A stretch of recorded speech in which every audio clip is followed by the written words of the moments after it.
A big fear of mine is that I can't take care of myself, especially that I don't have the energy to do all the things that are necessary to meet my needs, and also that I make choices that I think are beneficial, but ultimately are energy depleting.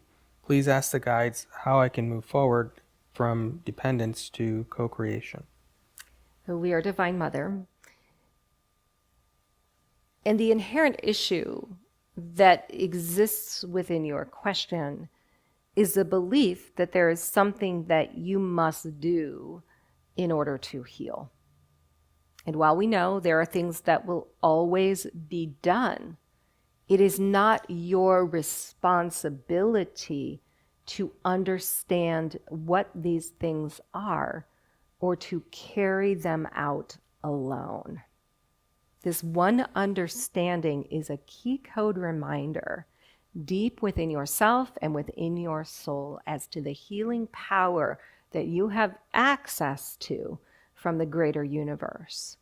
Because the second you allow yourself to not have the energy that you believe is necessary to pull you out of chronic disease, you have just opened a new gateway to information and energies that will guide your path. You see, chronic disease is merely the replication of a belief that began the second the body gave you the story that you are playing out. It is as if you are stuck in time. And this is not expressed to say that you are to blame for where you are. In fact, we see physical bodies becoming the primary focus right now because of the amount of spiritual work and energies you have taken on.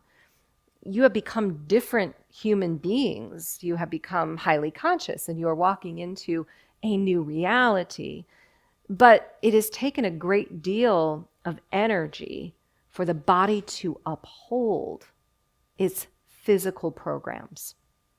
And because of this, we see a great decline in physical health, not because it is a karmic expression, but because the beliefs that you have held about your own healing have taken you off the path of where it lies.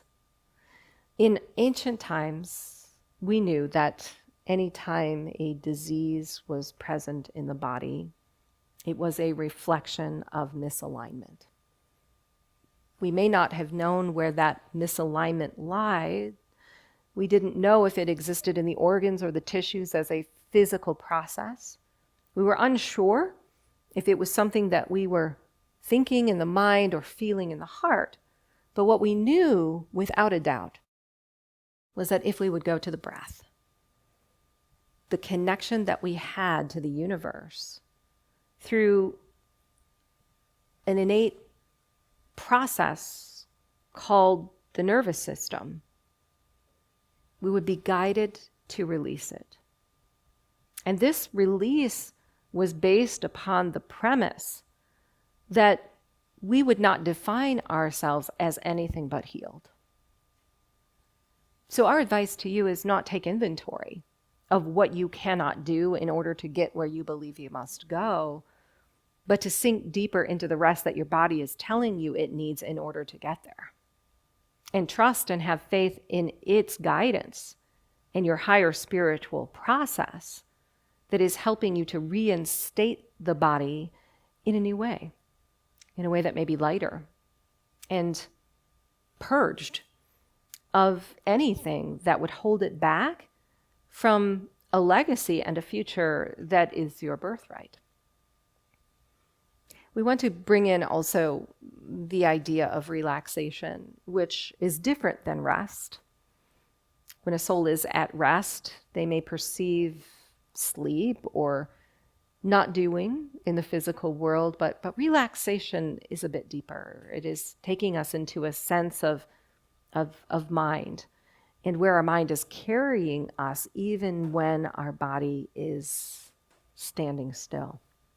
So if you can get a hold on this and distract the mind into a state of relaxation, you will find that the path will be revealed And you will do what you must, and the timing will be perfect, and you will find yourself in a higher state, for it is guaranteed. There is infinite possibility that exists within your divine plan, but there are also periods where we must experience its opposite to truly know what it is. I would like to ask, how can we take care of an adult family member who has mental illness? We are the Arcturians, and of course, every scenario of mental illness is completely different than any other. And there are many categories of this we would define. Yet the question you are asking us has more to do with yourself and how you are able to show up in a situation that you may have no control over. And we think many are in this situation themselves. They are feeling as if they have no control over the decisions that family members are making, especially at a time when those decisions may be carrying them into things that are more harmful to their physical bodies. But you see, there's a big difference between physical care and vibrational care. And we want to default back to the previous message from the Pleiadians about concern. Concern comes from a place of love, but it is sometimes not expressed in the most advantageous way. If we are using concern to try to change the reality of another, we may be carrying more resistance into the co-creative situation that we are involved within. So for us, anyone who has a mental disease is struggling to stay in the reality that they are meant to be a part of. And it is okay if human beings find themselves in different realities at different times or are unable to ground fully into the physical body because their soul is always elsewhere. And if we will honor that part of their soul, wherever it is, even if we do not know where it is standing, and attempt to connect with it, we can be the greatest caregiver of our loved ones. And sometimes this takes a deep spiritual pilgrimage where we trust in our own instincts and we invite in the information of the one that we love through their higher self or their guides or their angels. And we may find that our best avenue or path is to not do the things that we have been taught to do and to take a different road of love and appreciation. But if we always know in our hearts that we are doing our best and following that guidance, we will have the experience that we are meant to have. It is just that sometimes when we are in these situations, we believe we shouldn't be. We believe that because there is discomfort and pain and unknown, that something is wrong. And we are not saying that discomfort should be invited in, and feeling as if you were in the wrong place at the wrong time is something good. But human lives evolve and conditions change, and souls will go through periods of malaise because they know that it is elemental to something else that is going on in their evolutionary process. And unless we trust that story, we will not find ourselves responding in the right way. So bringing in the relaxation of Divine Mother is another suggestion that we have, for the caregiver is the one that often needs more care. The second we take care of ourselves to the highest extent, we have more energy to share with others. And so while this is not an easy experience by any means, and we feel with heartfelt sympathy the difficulties you experience, we want you to trust in your intuition and know without a doubt that you are here for great purpose. And it may even be influencing a path that you are yet to walk that you know nothing about. But through it, becoming the healer and becoming trained in something that you will use to serve many others. May the guides expand on how we can communicate with crystals if meditation doesn't work, and ways to use them for healing, especially someone prone to sciatic and nerve pain. We are the elementals, and it is a very simple process. To speak with us, simply do it, whether it is telepathically or audibly. And we are not unlike any other being that you would converse with. It is just that we are not existing in the same dimension as your physical body, even though we are physical beings. And this is what we most want to explain. Our physicality does not define us. It gives us a certain advantage. We are birthed of the earth, and we absorb the earth and come into a very unique expression of everything that she has to offer. But our consciousness is highly dimensional and highly telepathic, not unlike your own angels or intergalactic guides. So to call us in and to speak with us is somewhat like a channeled occasion. And we hesitate to say this because we know that some of you may doubt your own ability to channel, but it is far easier than you believe. Simply use your feeling as a guide.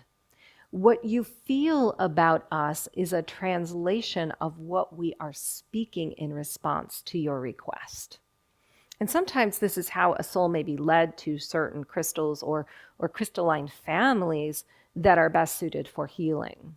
And certainly we could name several that have taken on assignments, yet we don't like to make those assignments so rigid. There may be some who would put the Amethyst Collective, for example, into a certain range or definition of its assignment, when in fact, an amethyst can orient itself to the needs of a soul that it is connected to. And this conversation is always ongoing. So we might say every human being is different in their relationship to the crystals that they choose, but those crystals are hearing every word that they speak, every intention that they have, and are sending a feeling back as to how they should be used.